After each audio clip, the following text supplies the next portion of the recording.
Ang mabuting balita ng Panginoon ayon kay San Lucas. Noong panahong iyon, samantalang naglalakad sina Jesus at ang kanyang mga alagad, may taong nagsabi kay Jesus, "Susunod po ako sa inyo kahit saan." Sumagot si Jesus, "May lungga ang asong gubat at may pugad ang ibon, ngunit ang anak ng tao'y wala man lamang matulugan o mapagpahingahan." Sinabi ni Jesus sa isa, "Sumunod ka sa akin." Ngunit sumagot ang tao, "Panginoon, hayaan po muna ninyo akong umuwi upang ipalibing ang aking ama."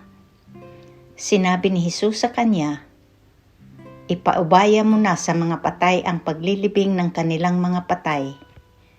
Ngunit ikaw, humayo ka at ipahayag mo ang tungkol sa paghahari ng Diyos." Sinabi naman ng isa, "Susunod po ako sa inyo, Panginoon. Ngunit magpapaalam muna ako sa aking mga kasambahay." Sinabi sa kanya ni Jesus, "Ang sinumang nag-aararo at palaging lumilingon ay hindi karapat-dapat sa paghahari ng Diyos." Ang mabuting balita ng Panginoon.